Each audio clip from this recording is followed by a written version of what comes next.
Hi everyone, this is Karthik. Welcome again to the fourth episode of the eyestem webinar series. It's really exciting to have you again with us. As always, if you have any feedback for us, you can leave us, just drop us an email at info@inclusivestem.org. So today, I'm really excited about this show. Like many of you, I always kind of thought that astronomy was something that was largely inaccessible to the blind. So today, we're going to question that. There's some really exciting work going on, and it's my pleasure and an honor to welcome the iData team. So awarded a $2.5 million NSF and Research Development Grant in the United States, iData, which stands for Innovators Developing Accessible Tools for Astronomy, it merges schools and organizations in an unprecedented three-year collaborative effort to develop an astronomy image processing software accessible to the blind and visually impaired. iData engages both blind and visually impaired and sighted high school students and their teachers at a national level. In collaboration with U Chicago and other university undergraduates, teams in educational research and consulting, and a plethora of other innovative minds, the project seeks to break barriers by abandoning traditional education and design techniques to create innumerable possibilities for all, regardless of vision. The ability to study, discover, and marvel at all astronomy has to teach is made available with the accessibilization done by the iData project. So we have three members joining us today from their team. We have Kate Meredith, who is the Education Director at T-Rex Observatory and Education Lead for iData. We have Katja Gosman, third year astrophysics and physics major at the University of Chicago. And we have Chris Matthews, who is third year journalism major at the University of Wisconsin at Whitewater. So it's a pleasure again to have you guys with us. Thank you so much for joining us. And over to you, Kate. Thank you, Karthik. So it's really exciting to be here with you all this morning, and that was a great introduction. It's always very difficult for us to figure out how to describe the iData project, so thank you for that introduction. I'm here, as Karthik said, here in my office at Yerkes Observatory in Wisconsin. So we're in the north central region of the United States, about a 2-hour train ride north of Chicago. And we are a 120-some-year-old institution that was built as an observatory for the University of Chicago. And so we are currently in transition, as the University of Chicago has announced that they choose to cease operations here at the observatory, and we are seeking new partners to continue our work here. We have been enjoying working with making astronomy accessible to traditionally underrepresented populations in astronomy. So we do a lot of work with the blind and visually impaired and the deaf and hard of hearing students, girls in the sciences and technology, and we're looking forward to continuing that in the future. So we're here in my office, and I'm going to share with you the iData project, where it came from, and where we hope to be at the end of the project in a year and 4 months, and what we're hoping possibly to continue doing in the future. And it's just really exciting to me when I met Sanel at the Astronomical Society meeting in last January, and to hear about what you are all doing. So this is my attempt to explain a very complicated project. So to start with, I am going to screen share, and I will describe the websites that we're using as part of this project, and then I will open it up for questions from all of you, for Katja and Chris, and they'll hopefully feel bold enough to explain to you their role on the project and fill in some of the gaps that I might have missed. And so we're starting with a website called Skynet Junior Scholars. So about 7 years ago, we began a project here. It was based here at Yerkes Observatory to provide after-school students working after school with access to lessons that would help them learn how to use a robotic telescope network called Skynet. Now, Skynet is a worldwide network of telescopes that are used primarily to follow up on these rare events called gamma ray bursts. So gamma ray bursts are rather mysterious, colossally large bursts of gamma rays that we observe. It's very difficult to pinpoint the exact location in the sky of where a gamma ray burst comes from, and everyone will be happy to know that they're invisible to the human eye, but we do manage to detect them. After you get the gamma ray burst, you get an afterglow image, afterglow of a visible light, and so it's very important to have a lot of worldwide telescopes point toward where they think that a gamma ray burst may have come from to pinpoint the location. It's very time sensitive. You only have maybe an hour to get this done. So Skynet was developed for that purpose, and these gamma ray bursts happen maybe once a month. So there's a lot of downtime for a lot of telescopes. So they made them available for educational use and for other astronomers to use. So the Skynet website was designed for astronomers to access and put in image requests into a queue for these telescopes. And what my predecessor, Vivian Hetty, imagined doing, because she had been working with blind and low vision students for quite some time, is that we would develop these lessons and make them accessible to everyone. Well, this had some challenges, because if we're going to make a website, it had to be web safe for younger students, so that they would so if they wanted to have conversations with each other, that they would be separated from people who, we may not want to have conversations with students. So this is complicated. So those of you in the computing science area can empathize with the fact that we had quite a hurdle to get over to find in a login system that would work for both the Skynet website and a web portal that was going to be accessed by a number of different user groups.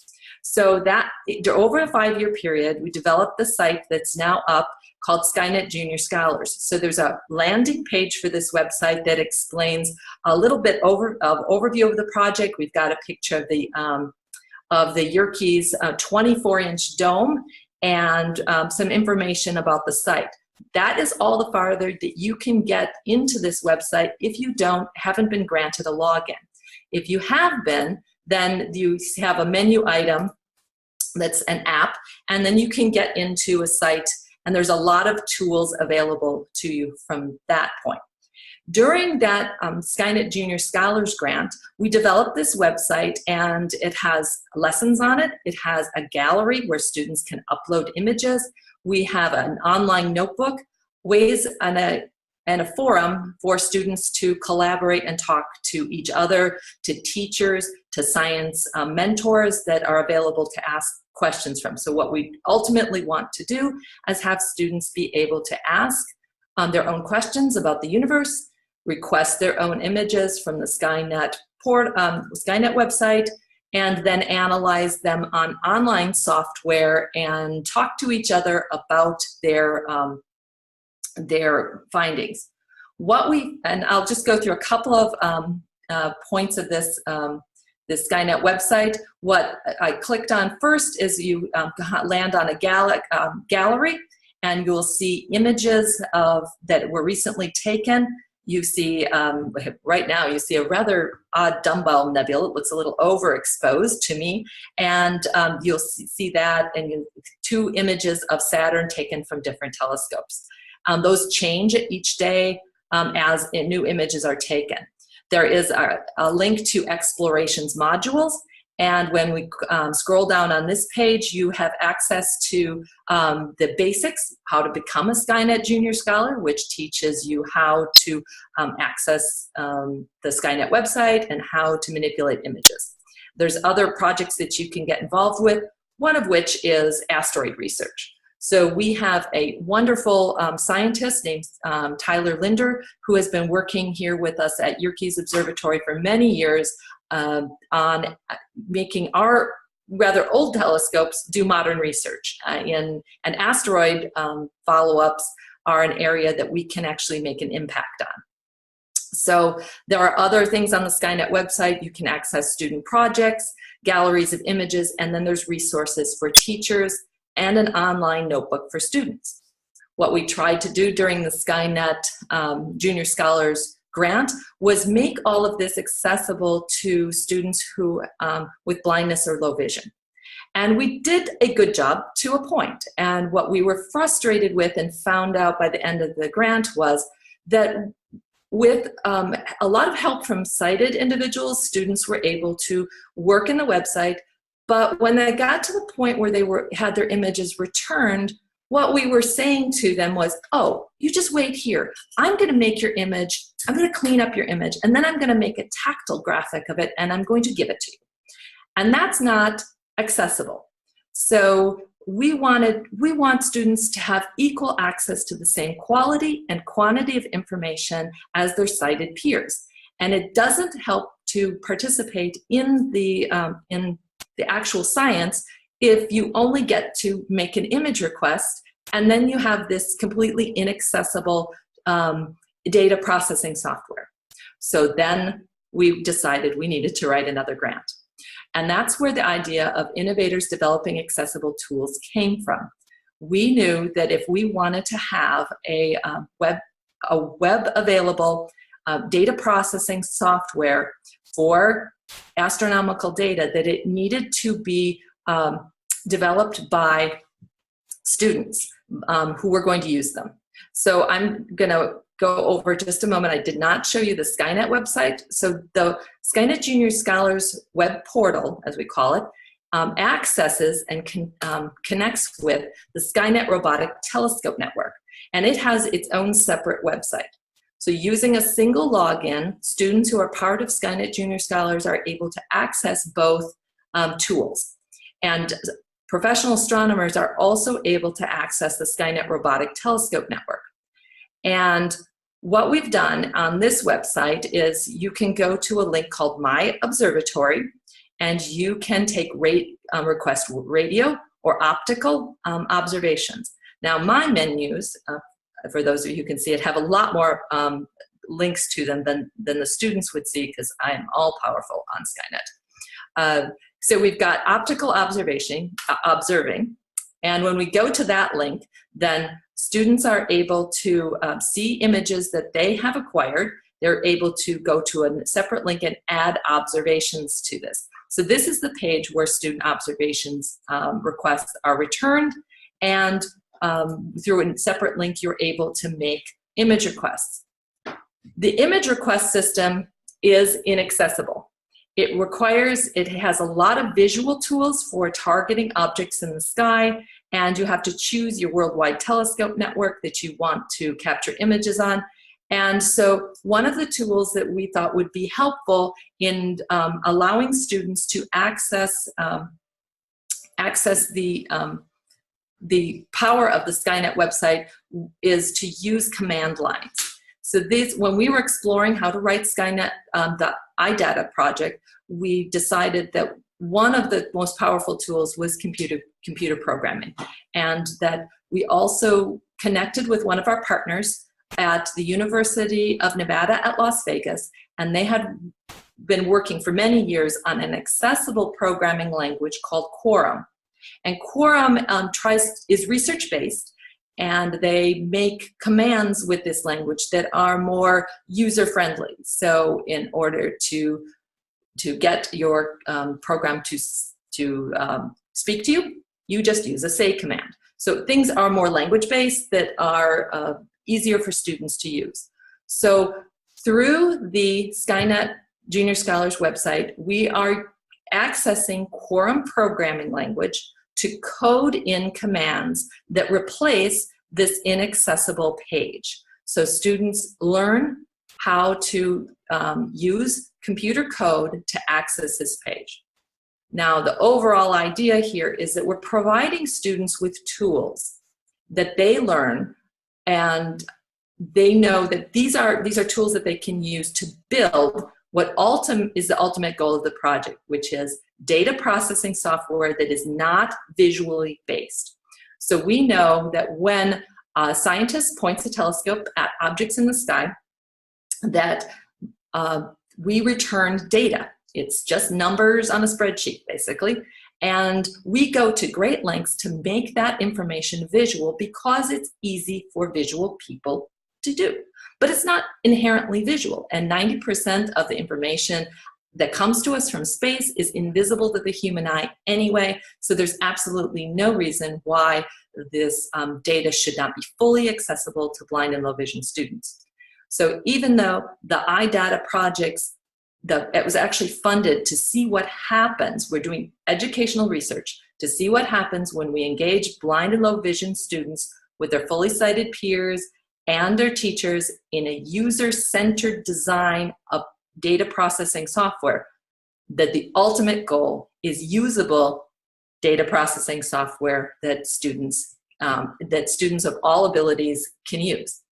So I'm going to just go back to the Skynet Junior Scholars website, because most of what I'm just going to explain to you is just a bit of the process here. So we started 3 years ago, or actually 3 years ago, writing the grant. So last summer we met with, we had undergraduate interns here at Yerkes Observatory, and we started the process of learning what it was really going to take to make this accessible. So we have undergraduates here with blindness and low vision, and they worked with other undergraduates who are fully sighted and the iData staff to start designing accessible lessons. This is one of the things we needed to do, was basically grow our own astronomers who can then, in the words of Wanda Diaz-Merced, learn to complain bitterly about the process and improve it so that we can ask our own questions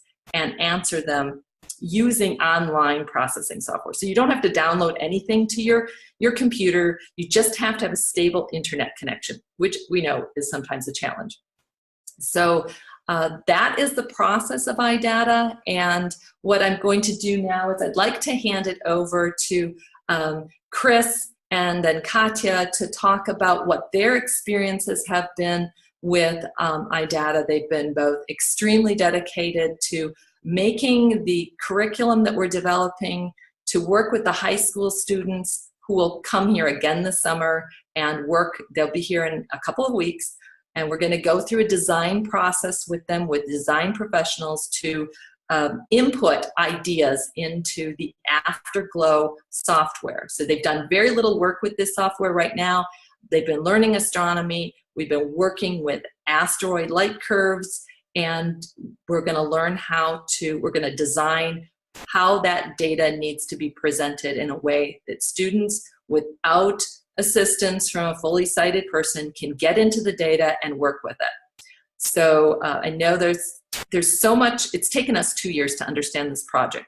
So this is my best attempt to explain what we're doing in under 15 minutes. So I'm going to hand this over to Chris, and I'm going to let him tell his story, and Katya, and then we'll see what kind of questions you all have. And Chris, you want to go first? Sure. You're right there. Perfect. Well, good morning, and thank you so much for having us here. And as Kate said, my name is Chris Matthews, and I am a journalism major at the University of Wisconsin-Whitewater. And iData for me represents something that I think at times has been a frustrating process, and also a process that I think we're all learning from. One of the biggest problems that I've personally had with iData, being someone with a visual impairment, is the fact that most of the concepts that we're trying to teach, a lot of the astronomy, we've had to backpedal quite a bit because there just aren't the resources and the accessible resources available to make astronomy accessible. And so last summer, as we were developing a series of hands-on education lessons, it became apparent to me that there was a lot that I didn't know and a lot that I had to learn.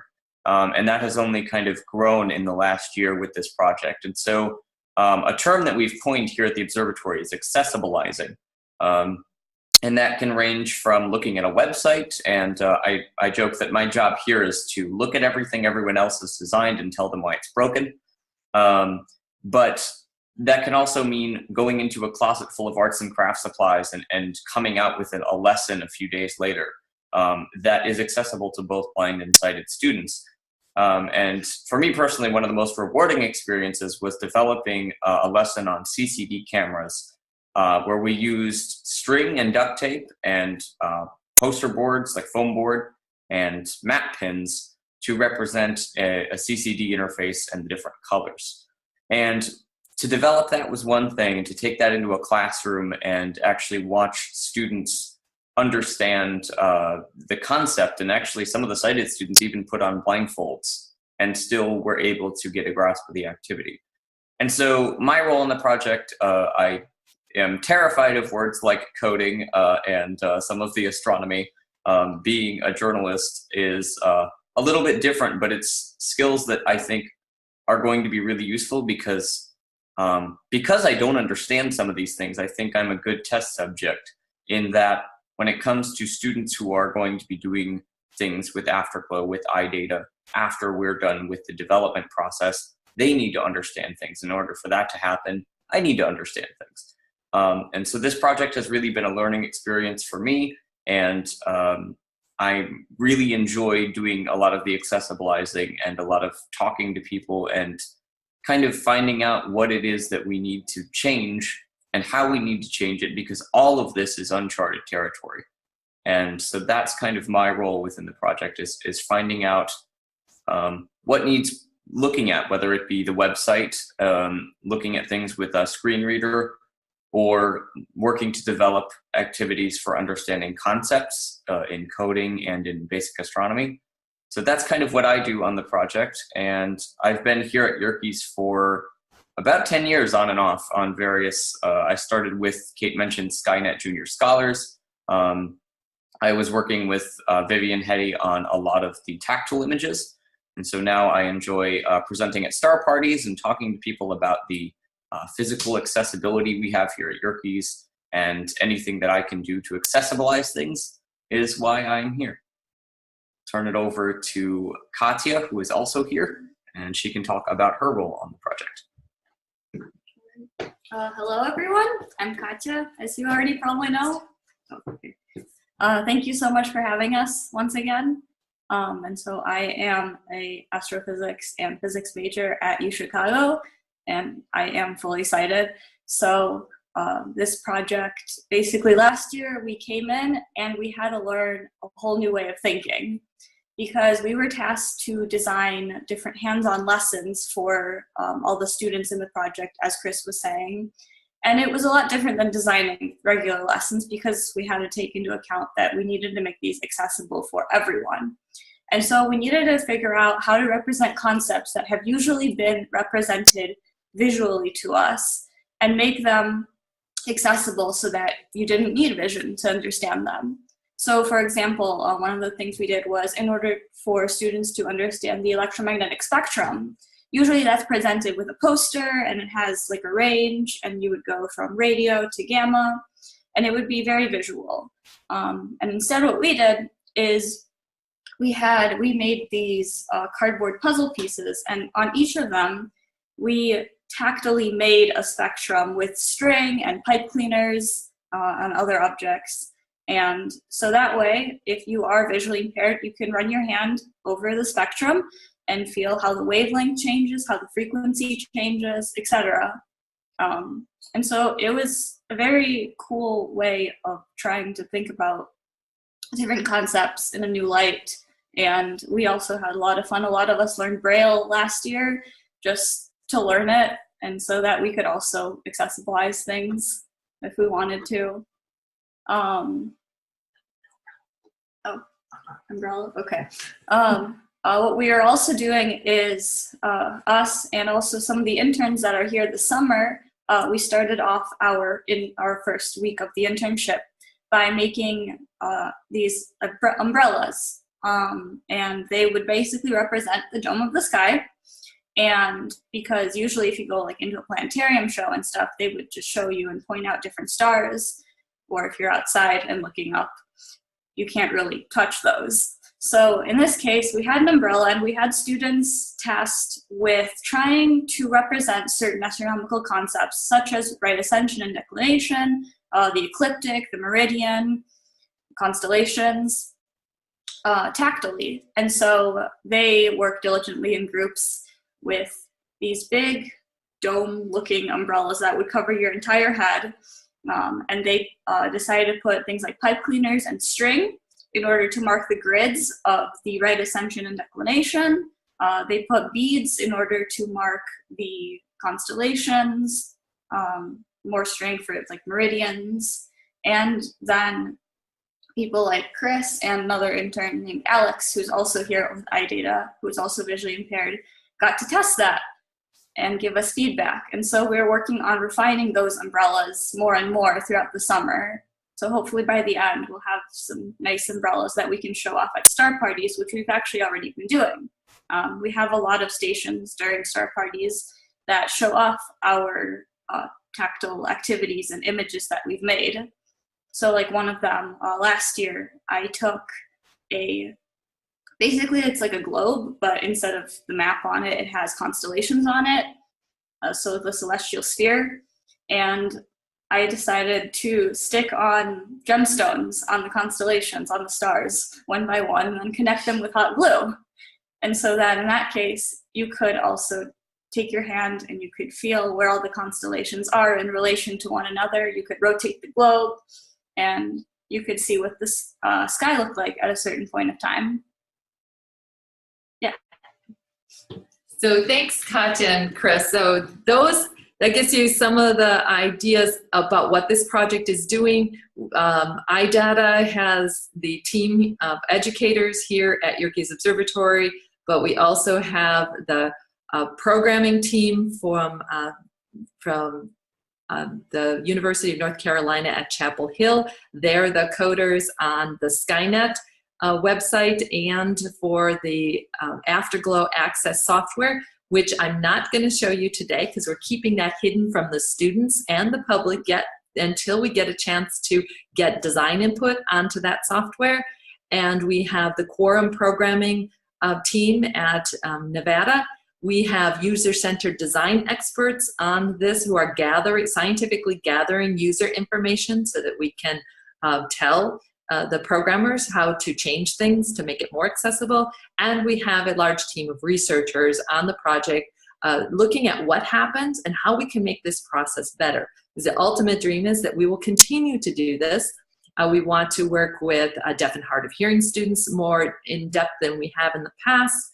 And I look forward to designing things that are specific for autistic students, and we want to do more with language development in general. So there's a lot of aspects to this project and potential for the future. I see that this project will not end the development process on Afterglow. We only have a year left. Designing takes time, and teaching people and designing lessons that allow you to learn how to use the tools is a long process. So we will continue in the future, and I look forward to Yerkes Observatory making the transition to a new entity. And my personal dream is if you are a other abilitied astronomer, deaf and hard of hearing, blind or visually impaired, autistic, I want Yerkes to be the place that you come to kick off your career. So we'll open it up to questions if that works, and we're just really thrilled to be here today. Thank you guys. That was really awesome. For anyone who wants to ask a question, you can either unmute yourself or type your question in the chat window. I would like to go on. Yeah, go for it. Yeah, so this is me, Abhisar, here again. I would like to explore on the possibility, like I would like to know your insights. Like how do you guys plan on explaining the dimensions, like keeping in mind the string theory, sorry. Like how do you like plan to explain a dimension to a visually impaired person? Well, luckily, we don't have to launch off into quantum physics or string theory yet. We're still working on concept. We're working for this project. We need to, some of the concepts that we've needed to develop lessons for are the electromagnetic spectrum. So all the different types of waves. We have worked on probably the most challenging one is explaining how a CCD camera works. Because when we look at the process of actually coding the commands that we normally just visually push a button for, we want students to understand the steps in that. So that's part of the process of teaching all the computational thinking that goes into designing a piece of code that then we send off to the software. So the CCD camera has been one of our most challenging ones so far. Katya and Chris, what are your thoughts on explanations here for this? I mean, Go ahead. I mean, I know that personally, I don't know exactly anything about string theory. It is a very high-level topic that you don't learn in your undergraduate career, and it's a very specialized field of physics that you usually go into grad school for and study many years to understand it, and it's very mathematical. So I don't understand anything about string theory besides what I've read from popular science books, and my best guess as to dimensions, I mean, I don't exactly know what a dimension is in the way that probably string theorists think about it, but the way I think about it is that you start off with the first dimension, which is a point, and then the second dimension is like a line, and then if you want the third dimension, you get a cube. And then going on from there to higher dimensions, it becomes a lot harder because you can't visualize or understand what a hypercube is or anything above that. Actually, I was quite excited about how do we go for space and time, explaining those dimensions. So I would challenge you to you get a grant together and we'll come visit you and we'll share information. So I think that one of the biggest things in terms of explaining a lot of complex astronomical topics to anyone with a visual impairment is the fact that to go forward, we really have to go pretty far backward. Because here, a lot of times in school, when astronomy comes up, they're like, yeah, there's some planets, and they do an orbity thing, and let's do some Earth science. And that's one of the things in iData that I think we've realized collectively is that we can get to the point where we can do string theory, maybe. But I think that the first thing is that, on almost every lesson that I've had a hand in helping with, there are concepts that we have to peel back almost like layers and understand. And so I think we can get there, but to go forward, I think we really have to go back and think about how we're redesigning the ability to explain these things in a non-visual way. Okay, makes sense. Thank you. Thank you. Anybody else, guys? Go for the questions. This is Supriya.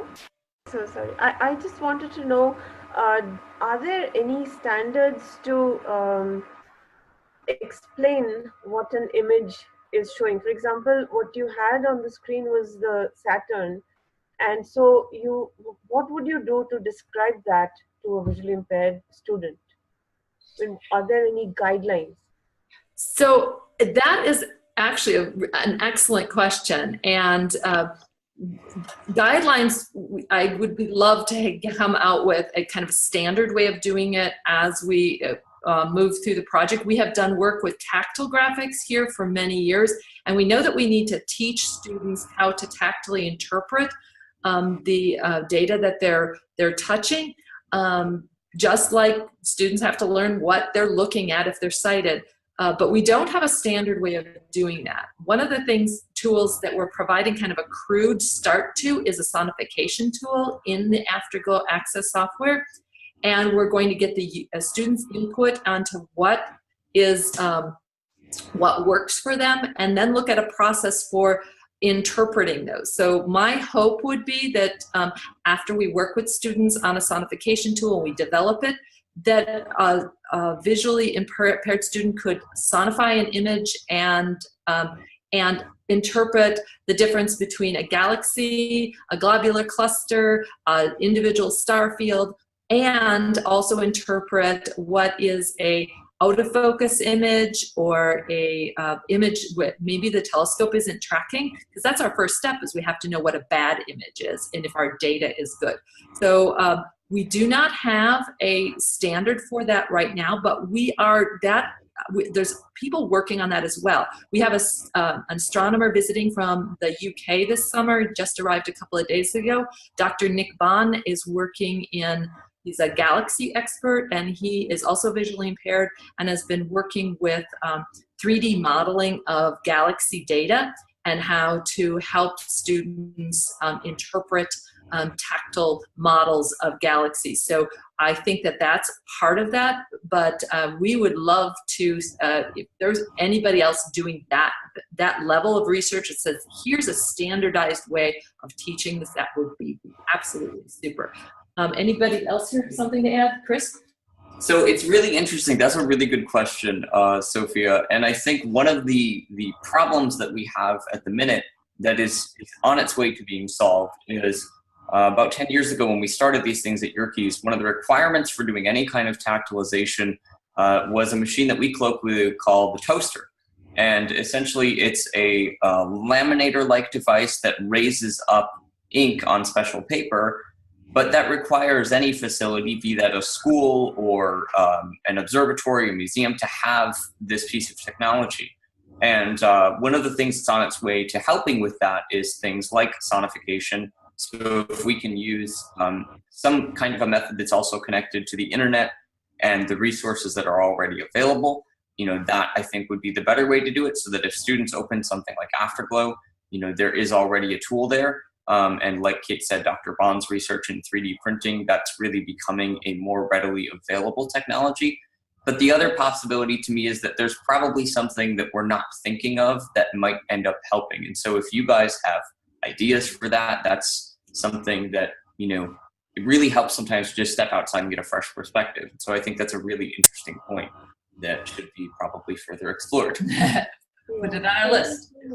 Yeah, in fact, it's very interesting because there are many students here who are intrigued by astronomy, but from what we find in this from the teachers is the lack of ways to explain. At the same time, tools like what you have, sonification, the things that you're working on are pretty much not available here in India.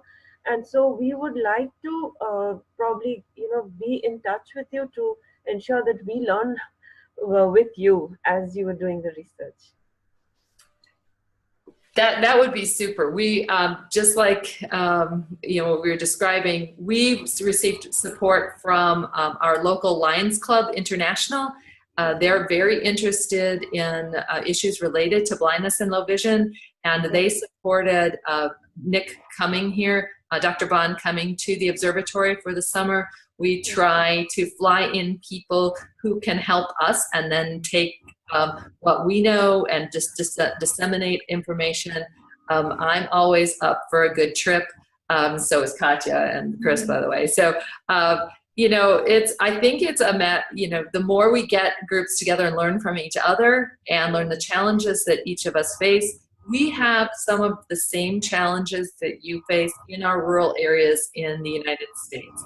The very high poverty rates in the rural areas, very poor internet access, and students need that same kind of help. So we are well aware of that.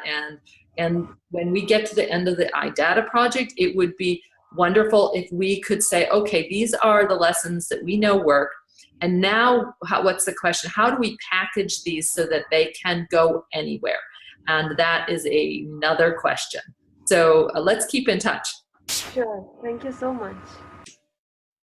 I guess we have a question on the chat. Yeah, we have Kate, a question from Bhavya on the chat. Yeah. Okay, I'm pulling up the chat. Okay. Since this is a web-based tool, will the accessible explanation be text descriptions only, tonal representation, or tactile 3D models and graphics too? Mm-hmm. Yes, all of that.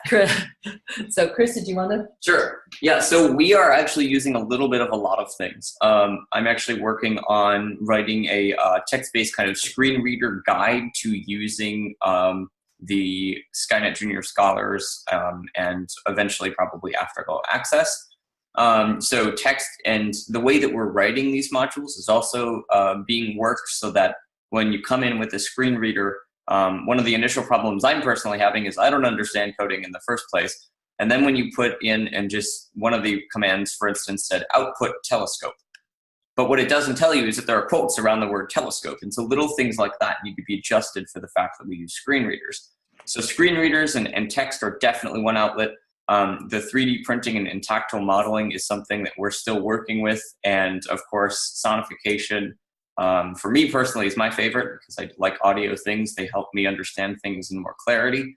So, and again, there might be another method here that we're just not even on the radar with quite yet. But yes, we are using pretty much anything and everything we can get our hands, ears, eyes, fingers, anything on to help us to explain things. Because again, like I said before, one of the problems I think that honestly the world has in terms of blind low vision astronomy is there are no explanations for things. And so even a project like this, for what it's doing is fantastic, but to get students up to a point where they understand these things is a challenge. And so I think that working with everyone we can to develop resources to get everyone on the same page and understanding astronomy is really the key to allowing for blind and low vision astronomers. And we did make the decision early on the project that we would develop our tools to be, we would test them almost exclusively with NVDA as our screen reader of choice, because it is free and it is open source. So we've had to make some limiting choices on how we're going to make things work, and so we keep looking at what other technologies are available, and with outside support, we're trying to get our hands on prototypes of different technologies that might be helpful. And I think in the next 10 years we're going to have many more live haptic outputs from computers. I think there's just a lot of potential out there. So, Kate, this is Sona. Oh, yes. Bhavya has a follow-up question. You can add my question to that too. One thing is, I had a question. We have this many eyestem members here interested in astronomy, and you showed your accessible website with the login access. Do you think you can get some of them involved if they are interested in testing out prototype or anything where they can also interact with your students and get real experience learning? I think that would be really great. The challenge that we have right now is finishing the project on time and developing the tools that we are obligated to get some closure on, and having enough staff time to support other users. So as our undergraduate mentors have ambition time, and they have this tendency to stay up really late, I think that is an avenue that we can look at engaging these students on. In fact, Chris has a friend. Why don't you tell him about your outreach efforts? Yeah. I'm actually a Middle Eastern Studies minor in college, and so I started taking Arabic. And through networking and on Facebook and things like that, I ended up making a friend from Palestine who is going to be helping us with testing things and the like. And there's an 8-hour time difference, so I somewhat frequently stay up until odd hours. And it's fun. But I think that's something that I think we all collectively take for granted, even though there isn't much here, that we need to be able to make this a collaborative effort. So I would really love to meet some of you guys and work with you guys. That would be awesome. We have a question about So we had a question about partnering with Space Camp and NASA, and Chris has been to Space Camp twice. Yes. And so maybe you can think about how can you imagine us partnering some ways with Space Camp and how? Yeah, absolutely. So Space Camp, for those who don't know, is an absolutely fantastic facility in Huntsville, Alabama, here in the United States. It's kind of down south, so it's a lot warmer. And it was a lot of fun. Like Kate said, I went twice, and that taught me a lot about accessibility in astronomy because they had braille labels on every button and switch in a mock-up orbiter, which real astronauts use to train for NASA. And what they did with accessibility and how seamless the process was absolutely incredible. And I think that, you know, post iData in some way, shape, or form in terms of the world accessible astronomy scene, Space Camp can, and in my opinion, should be an essential part of that process because what they've already done on their own with their facility is absolutely extraordinary. So I had two questions.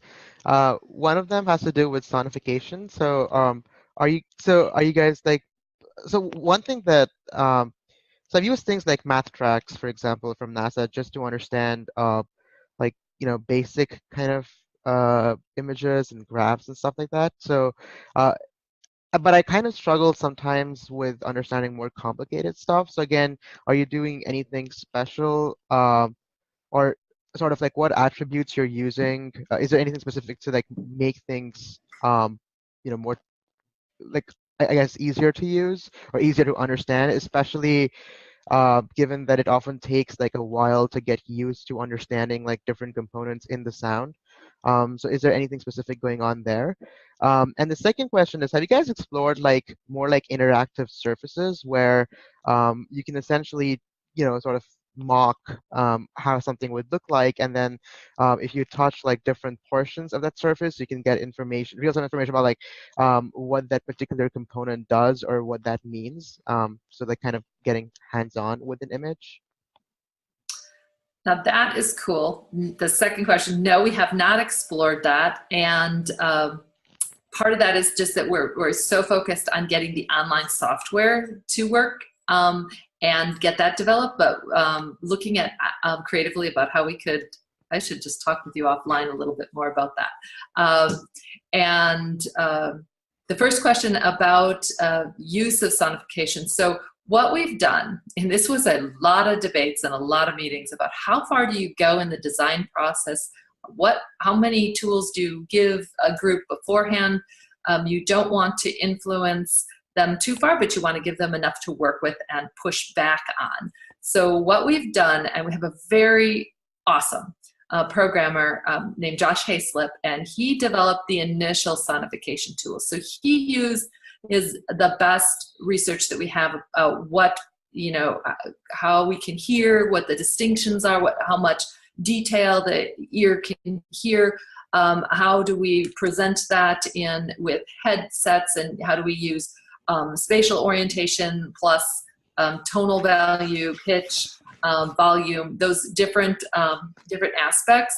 And we've put that into an initial tool, which you can adjust many of the parameters on. So you can adjust the number of tones that scan through an image. So we've developed, there are some standards already about in what order do you scan an image set or data set, what order do you sonify in. We have people on our advisory board who have done, we have Ed Summers from the SAS organization who have done the graphics accelerator, so they are sonifying graphs for blind and low vision screen reader users primarily. So we are trying to follow some standards plus provide the students with some tools to explore. But we also know, I'm actually getting to the point where I've used the sample images enough so that I'm getting a sense of what does a galaxy sound like and what does diffuse light, how is that interpreted on these algorithms. So we can mess with these, change these algorithms in a lot of different ways. So as we go through the process, we will probably need to do research individually on how that's interpreted. And we know that we have to teach sighted people how to interpret a visual image, And the same we expect to have to do with sonification as well. So I think that, you know, a year from now, we love to have maybe we can have another one of these sessions a year from now and specifically look at the sonification tools and what we've learned and how we can partner with other groups. For example, there's Jamie Ferguson is doing his PhD dissertation in Glasgow, Scotland. We're just looking at how can we auditorily interpret noise in data. So there's the data that you want plus the noise, there's in focus, out of focus. So how, and can we, he's actually testing how accurate people are in interpreting different types of auditory output. So I think that that's important.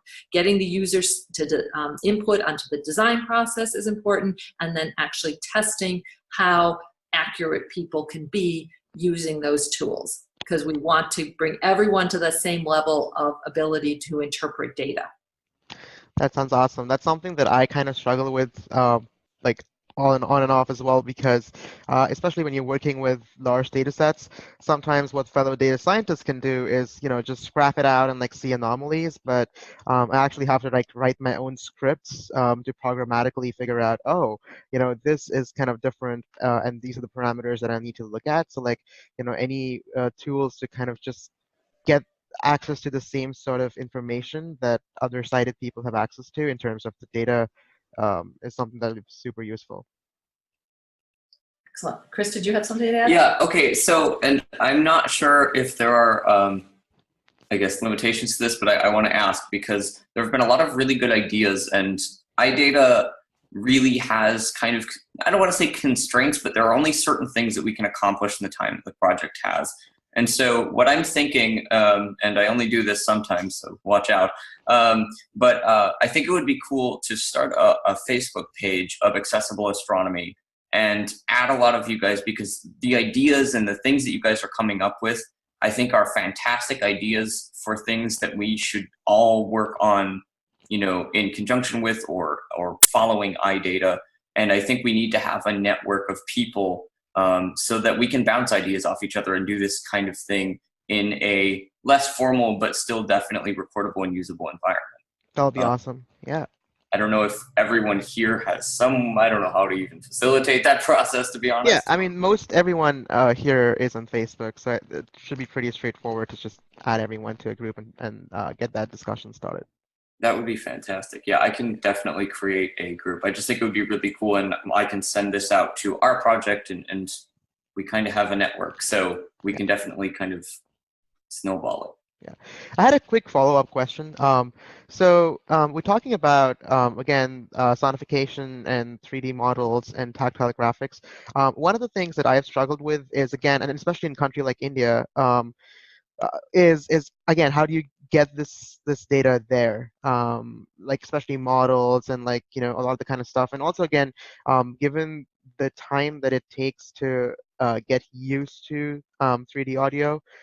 So coming back to Bhavya's question about sound, when you guys are generating, for example, alt text for some of the images to provide just a basic understanding of the layout of the image, is that something that, I mean, and then given the advances in computer vision as well, are there any plans, maybe not as part of the project, but later on, to leverage some of that research and say, hey, we know some of the objects in this image. Can we somehow determine the relationships between different objects and at least provide a basic understanding to the user who might not otherwise have access to some of the other cooler technologies that are otherwise available in the States?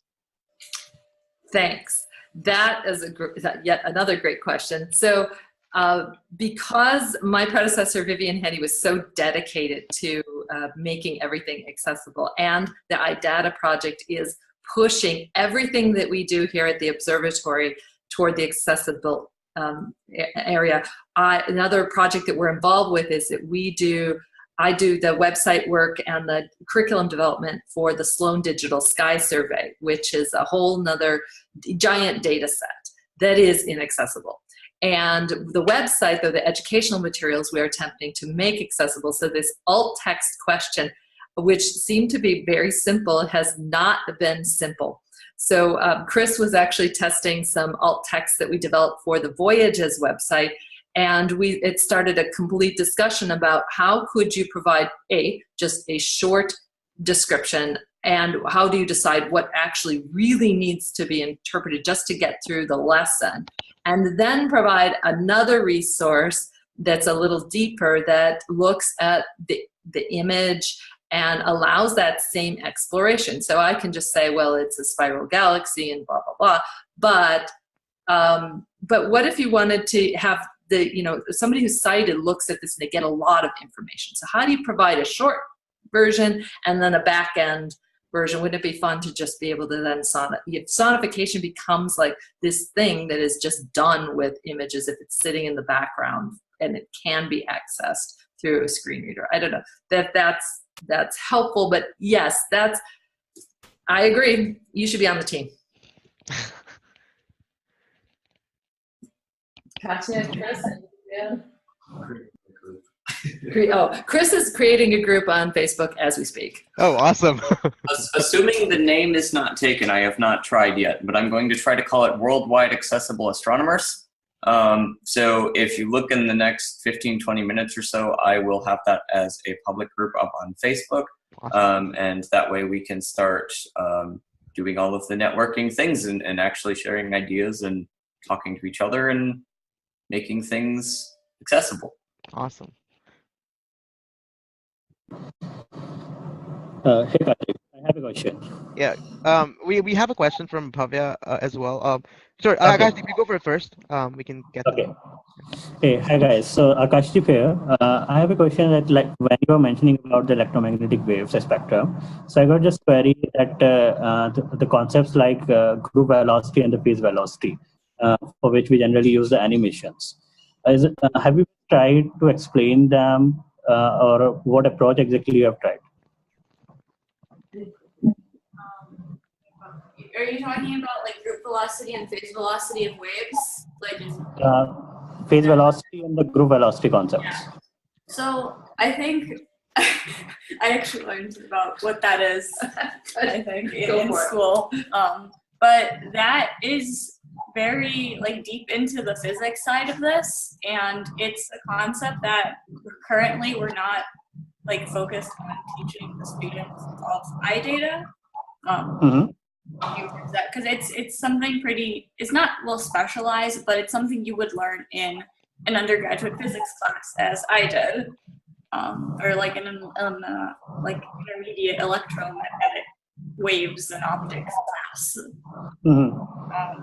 But I would say if you could, just as we represented the electromagnetic spectrum and the differences in wavelength and frequency with something like string or piping or something tactile like that. One sec, Katya. Karthik, can you please mute yourself? We really can't hear her. Oh. Okay, go for it. Cool. Yeah, just as we represented the basic electromagnetic spectrum tactilely, it could be possible to represent group and phase velocity also tactilely. Like I know if you have like a wave packet where you would have a bigger wave with a longer wavelength, and then inside of it you would have the wave with a much shorter wavelength. That's how I've seen it represented in some of my classes. But I think it is also something like a lot of other physics concepts that most students, unless they're going into physics, don't really get into until they're in like college, if they even are getting into that.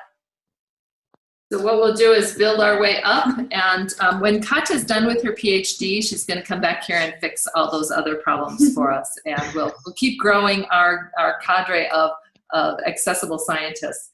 I do want to loop back to I had a note in the chat that we didn't actually talk about the question of getting 3D tactile graphics into developing countries, and I think that would be a really great question to look at, and because we actually have the same question here, just how do we get them from our project into rural areas of the United States? And so I think that's a question I will bring this week to Dr. Bond, because he's helping us learn how to make high quality 3D graphics, and we will look at, you know, what could be a distribution mode. So that would be about getting a connection in country, sharing files, seeing what printers are available, testing, you know, making sure that we've tested these file formats on different printer types, seeing how, you know, understanding how different groups use them, what are the possible distribution networks, and you know, packaging them. I know for myself, there is an amazingly great tactile backpack about spatial relations in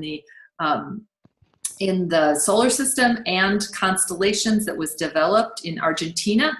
I cannot get a hold of one of those to save my life, and I can't figure out how to make one myself. They've done great work. So this idea of sharing and distributing and producing in-country great resources that are developed around the world is an issue, because why reinvent the wheel? Why reinvent something that someone else has done, and we just figure out how to distribute it? Because I think there are challenges everywhere. So I'm actually going to start pursuing that this week, because that's a question that's relevant to this project and important to everybody. And along with that idea, I think so far, because we're just starting to create these networks where people all over the world can come and talk to each other about these issues like these with accessible astronomy, like as Chris is creating his Facebook group. A lot of these things, like for example, files for 3D printing can be distributed a lot easier, because you can just send them to a Facebook group probably. And then people all over the world can have access to them. I guess the major roadblock in this would be getting materials and getting the actual prints out to people all over. Right, and that brings up this really deep issue about education and science. So when we invited Nick Bond here to help us with learning about his work, is that he, as a scientist, doesn't get recognition or pay for doing really great outreach work. And so finding funding and support for creative minds who care about outreaching to underrepresented communities and populations is really serious. And even doing just education work in science is highly undervalued. So finding ways to fund these. So if we all stick together, I think part of it is just continually raising awareness and doing things, and then saying, and by the way, we cannot do it without financial support. And I think that finances are one of our biggest hurdles.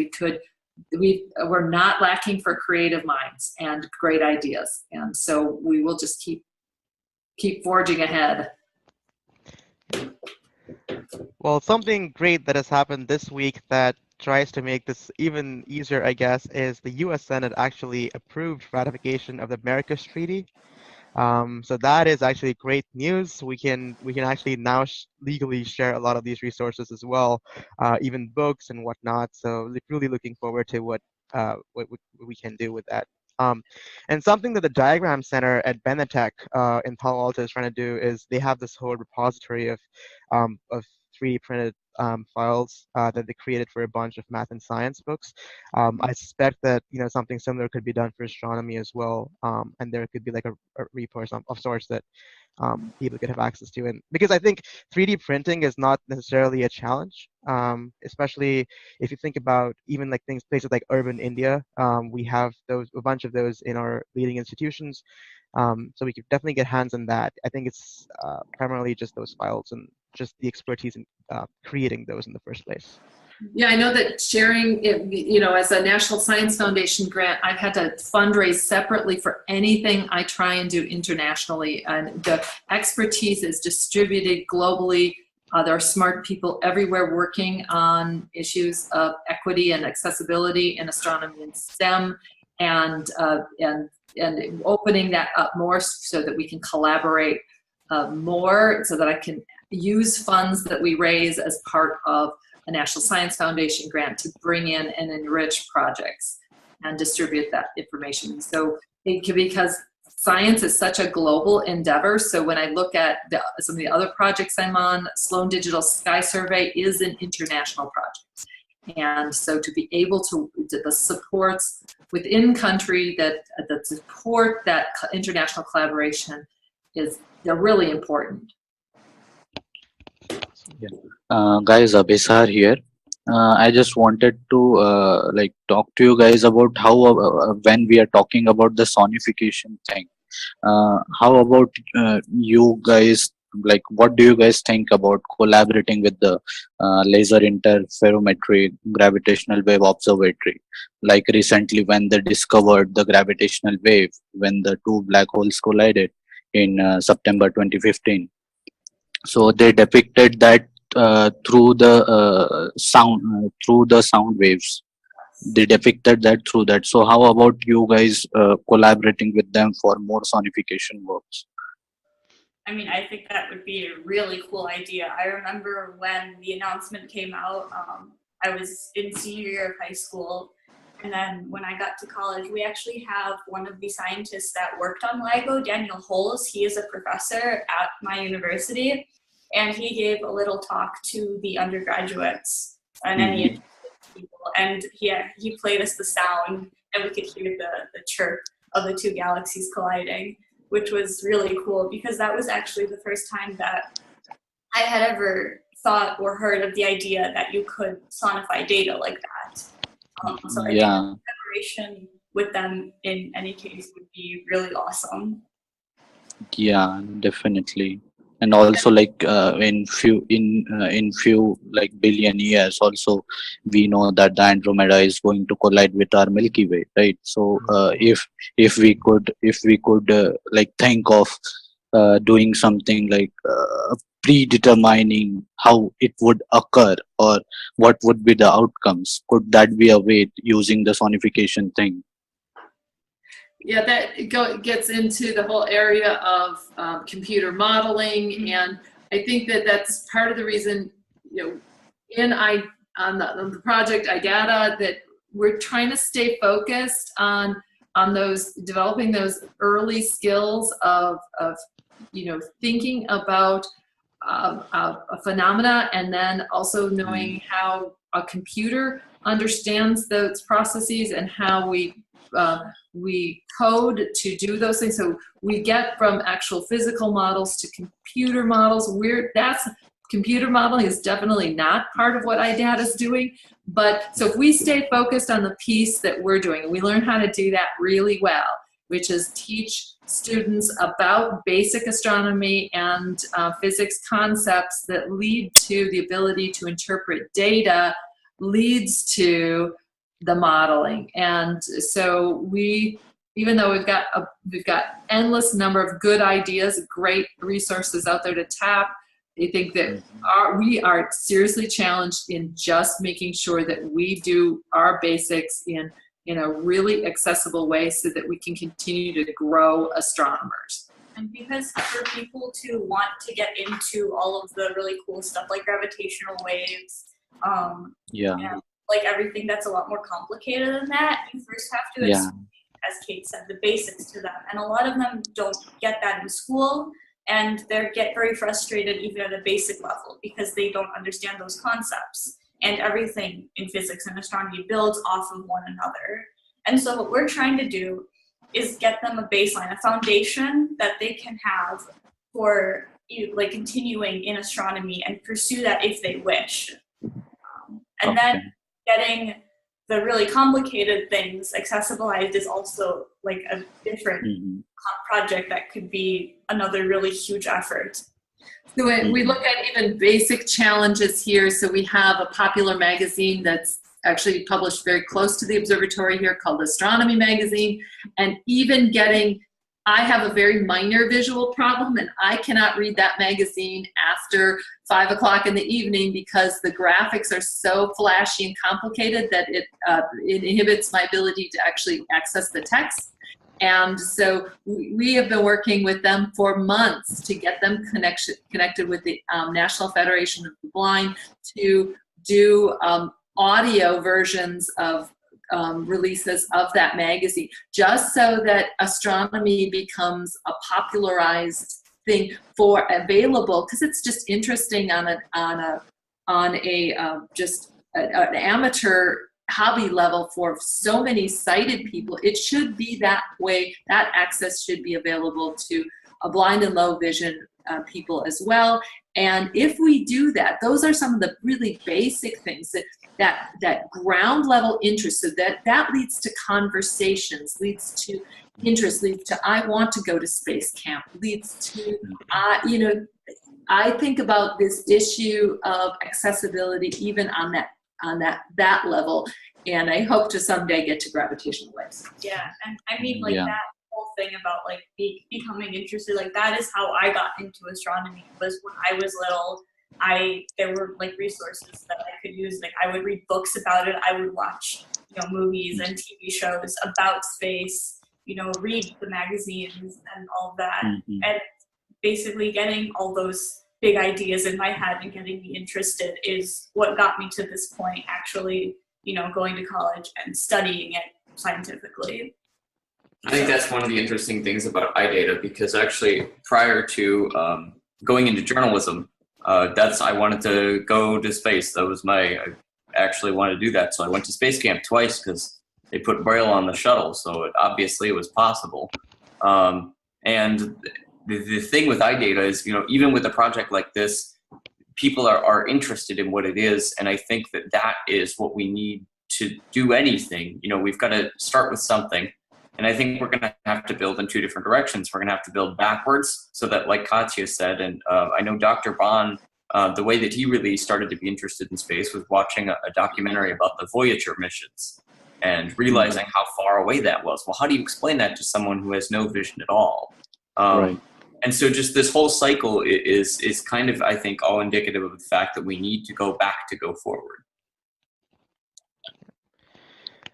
Does anyone who's not asked any questions have any questions? We can go on and on. Yeah, we could. Anyone who's not asked a question, who would like to ask anything? We have got a question on the chat.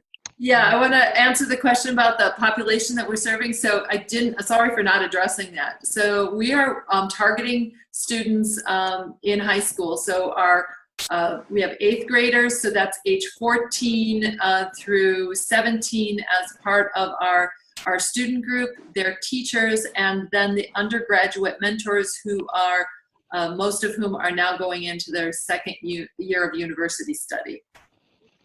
And does iData have a course for computational thinking for students? Okay, we have spent months of really interesting meetings, even debating what portion, how are we defining computational thinking, and how are we going to test for that? Because that's actually one of the focuses of the grant research, is what impacts are we making on students' computational thinking skills as being part of the grant. So in those, on the website, the portal, where those modules are, the students are introduced to the concept of computational thinking, but we're also trying to be very targeted on building those computational thinking skills. So in its simplest form, what we're focused on is students understanding how to break a problem down into steps that a computer can execute. So this idea of how does a computer think, how do we break a problem down into executable steps. So we start with the image request, so they have to code the steps to make the telescope point, so that you have to know where is it in the sky, what telescope do you have to send a command to, do you have a count time on that telescope, and then also what filter do you want to use. So there's that one task alone, requesting data from a telescope, requires you to learn 5 different astronomical concepts and do a bit of coding. So yes, that's what we're doing. We're directly addressing computational thinking as part of these modules, and we're getting in deeper, and we're learning how to not do it. Chris has scolded me numerous times. I think I have a meeting with him yet this weekend to be corrected further on how we're doing it. But yeah, this is a challenge, and we're trying to work on that. And a lot of things with computational thinking is that obviously it involves things like obviously it involves things like coding, which is also not exactly particularly accessible either, as we know. Parker is complaining to us bitterly about how much he doesn't like it. But that is one of the things, is that in order to teach them that, we also need to teach things like basic concepts of coding, the variable. And so with that, we're trying to get over that hurdle by also making hands-on activities with boxes, which we are just starting to develop about, how exactly does Fortran or any programming language work in a basic way. We also have videos that I produce with another girl who goes and be like the star on the show. And we basically go and explain, what are these commands, how to use them, how to type them in a auditory and visual format. Something that we are invested in actually is to thank you start so this much. process. Really- Go for it. Go for it. Yeah. Yeah, so that's what I was saying. It's really interesting because I think here in India, for most of the special schools, this is a topic, this subject is just out of the curriculum. So it would do great for us to know how you do this, and then learn from you, and then probably try to introduce, because we don't have it in schools here.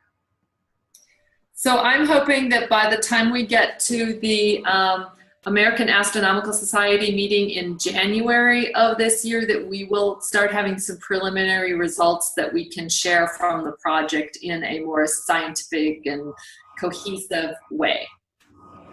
I think in terms of a process, the other thing that's really interesting is honestly, there isn't a process. And so what we're doing is we're trying to develop something. But what I can say is one of the best ways to start doing something right now in schools there is honestly just talking and exchanging ideas, going into, any kind of resources you have, physical resources, and just using them in whatever ways that you can to develop anything that you can with it, if that makes sense. Okay. So just taking and starting somewhere is really the best way until we can give you more concrete results. Sure. Thank you. Also, guys, talking about the black holes, when a sighted person sees, he doesn't actually notices it, but he the person has to notice the quasars, right? So without the tactile diagram, when we talk about image processing and the afterglow, how does how far the afterglow can take a approach in explaining a visually impaired person about a black hole, which almost nobody can see, only the quasars can explain it. I think that is also something that we can't really image black holes, at least with the telescopes that we have. We don't usually do that. We focus more on basically objects such as clusters or galaxies or nebulas or planets. So black holes is not exactly in our region yet of what we're. Yeah, we chose to start this project with addressing something that a medium-sized telescope that students can have access to in the future, teaching them to do asteroid follow-up imaging, and we're really focused on capturing a light curve so we can assess the rotational period of an asteroid. This is, so it's not only a great test case, but it also, when the students who are part of the project now are finished, if they choose to continue this research on their own, it's available and they're able to do it. So they come out with a skill that isn't just theoretical, that they can do. And so the challenge is pairing, for right now, for working with students, younger students, is what is a project, a scientifically valid project that they can do with the resources that are available, and Skynet is our best resource. So, the Giant Magellan Telescope's never going to be on Skynet, and so there's some avenues of research that just won't be open right now, but the idea would be that, you know, that it's a completely blind scientist who wanted to work with Giant Magellan data, maybe we'll have an impact on that in the future. Yeah, and I mean, if you're talking about high school students, they can't very much readily do research with a black hole just because it involves things like general relativity, which people don't usually learn until maybe upper undergraduate years, but mostly graduate school. I certainly have not learned any general relativity yet in my career. It's like an upper level course, my graduate course at my school. But it is definitely something that, again, as you know, we look forward, and after we've gotten the basics down, we can start, you know, getting all these higher level physics concepts accessibilized as well. Definitely. I mean, that was lovely, guys. Thanks. Also, the Facebook group is it exists. It's not pretty at the moment, but I finally got it to connect. It is called Worldwide Accessible Astronomy. So if you guys would like to join the group, hop in, and hopefully we will see you guys on the Facebook side of things.